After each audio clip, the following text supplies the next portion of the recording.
করে এনে কেন ডাকছেন?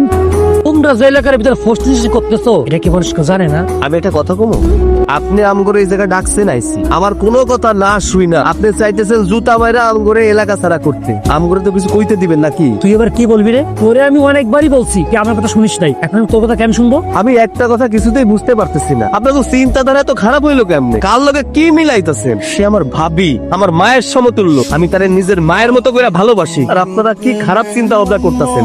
আচ্ছা, এই কুচিন্তা করারও তো একটা সীমা থাকা দরকার, তাই না? এই শোন, এই সব ডায়লগ সিনেমাতে চলে, বাস্তবে চলে না। আমারে কি তুই বুকটা পাইছিস? আমি কিছু বুঝি না? তোর ভাই কয় বছর হয়েছে বলছে? 5 বছর। এই মাইয়া 5 বছর তোর বাড়িতে কি করে? আমার স্বামীর বাড়িতে আমি থাকবো না? এই তোমার স্বামী নাই, তোমার স্বামীর বাড়ি আসলে কোথা থেকে? হ্যাঁ, আর তুমি এই বয়সে স্বামী ছাড়া থাকতেছো? আরে তুই বিয়ে করিস থেকে না? আমার বিয়ার এখনো সময় হয় নাই। তোমার সময় হবে না, বিয়ে না করে যদি বিয়ের মজা পাওয়া যায় তাহলে কি কেউ বিয়ে করে? ভাই, আপনার বাপে ছিল চেয়ারম্যান, আপনি ভবিষ্যৎ চেয়ারম্যান, আপনার একটা সম্মান আছে, আপনি একটা সম্মানীয় মানুষ। এমন কোন কাজ করবেন না যেন আপনার সম্মান হানি হয়। তুই করিস তো লুস্তামি। তোরে আমি 3 দিনের সময় দিলাম, এই 3 দিনের ভিতরে যদি তুই বিয়ে করে ঘরে বউ না আনিস, 4 দিন তোর আমি এলাকা ছাড়া করে দেবো। আপনাকে একটা কথা জিজ্ঞেস করব বলে করা হয়নি, আসলে সবকিছু এত তাড়াহুড়ো করে হয়ে গেল। আপনারা আপনার ভাবির নামে যেসব কথা মানুষ বলে বেড়ায়, এগুলো কি আসলে সত্যি? তোমার কি মনে হয়? দেখেন, আমার কি মনে হয় কি হয় না সেটা তো আমি আপনাকে বলবো না। আমি আপনাকে জিজ্ঞেস করছি সত্যি কি না, আপনি সেটার উত্তর দিন। ধরো একটা মানুষের প্যান্ট ভেজা, এতে কি বুঝবা?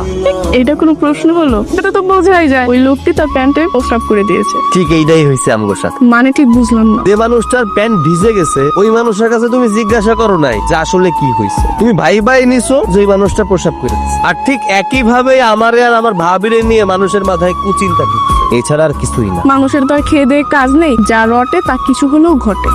হাতে নীল পলিশ না লাগাইয়া মেহেদি লাগাইবা, দেখবা যে কত ভাল লাগতেছে। মানে বুঝলাম না, আপনার কাছে কি আমি শুনতে চাইছি যে কোনটা মাখলে আমাকে সুন্দর লাগবে, কোনটা তো অসুন্দর লাগবে? আরে তুমি তো দেখি রাগ করতেছো। রাগ করো না, আমি তো তোমার ভালোর জন্যই বলছি, তাই না? আমার ভালো মন্দ আপনার বুঝতে হইব না, নিজেরটা নিজে বুঝলে হইব। আর শোনেন, আমরা দেখতেও সুন্দর, আমাদের চরিত্রটাও সুন্দর। আমাদের আবার কারোর মতো চরিত্রে কোনো রিপোর্ট নাই, তো আপনার মতো যাদের চরিত্রে রিপোর্ট আছে, চরিত্রটাও সুন্দর, তাদেরকে যা উপদেশ দেন।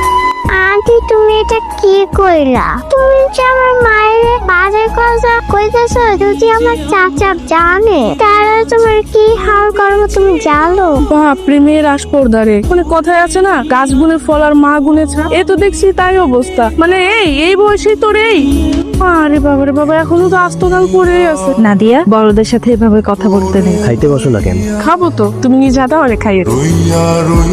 কি ব্যাপার, বারবার ওদিকে তাকে কি ভাবছো তুমি? খাবার তো বেড়ে দিয়েছি সেই কখন। দুপুরেও ভাবিকে আর নাদিয়াকে খেতে বসতে দেখলাম না, এখনো দেখছি না। নিজের খাবারটা নিজে খাও, তাদের সময় হলে তারা ঠিকই খেয়ে নিবে। ভাবি আর নাদিয়া কি দুপুরে খেয়েছিল? তা আমি কি জানি, আশ্চর্য তো। এটা কেমন কথা? তুমি জানো না মানে? তোমরা হচ্ছে এই বাড়ির বউ, সে তোমার বড়, সে খেয়েছে কিনা এটা খোঁজ নিবে না? কেন আমি কেন তার খোঁজ খবর নিতে যাবো? আমি কি তার চাকর? আচ্ছা, আমি কি তোমাকে তা বলেছি যে তুমি চাকর? বলনি, বলতে কোনো কিছু বাদও রাখুনি। আর আমি না তোমাকে কাল রাতে বলেছিলাম তোমার ভাবিকে নিয়ে কোনো রকম আদিক্ষেপ আমার সামনে তুমি করবে না, বলেছিলাম আমি। আর তোমার যদি এতই তোমার ভাবির প্রতি দরদ উতলায় ওঠে, তাহলে নিজে গিয়ে তোমার ভাবির খোঁজ খবর নিবে, তাও আমার অগোচরে, আমার সামনে না। ভাবিকে নিয়ে তোমার এত হিংসা কিসের আমি বুঝি না। ভাবিকে তুমি সহ্যই করতে পারো না, আসলে কারণটা কি বলো তো? এইরকম নোংরা মন মানসিকতার মানুষ আমি দেখতে পারি না। সীমা, একদম আমার সাথে গলাবাজি করে কথা বলবা না। সীমা, লোক সামলে কথা বলো। ভাবিকে নিয়ে আর একটা বাজে কথা বললে ভালো হবে না বলে দিলাম। কালকে রাত্রে বউয়ের গায়ে হাত তোলাটা তোমার একদমই উচিত হয় না। আসসালামু আলাইকুম ভাই। একটা মাত্র বোন আমার, কয়টা দিন হয়েছে তোমার কাছে বিয়ে দিচ্ছি, এর মধ্যে সংসারে অশান্তি বাজায় দিচ্ছ। কোনো ভাই এগুলো শুনে ভালো থাকতে পারে? আমি তোর অশান্তি করি নাই, সে যদি নিজে অশান্তি করে তাহলে তোর কিছু করার নেই। আরে ভাই, এক হাতে তো আর তালি বাজে না। শুধু শুধু আমার বোনটার যে দোষ দাও, এটা কিন্তু ঠিক না।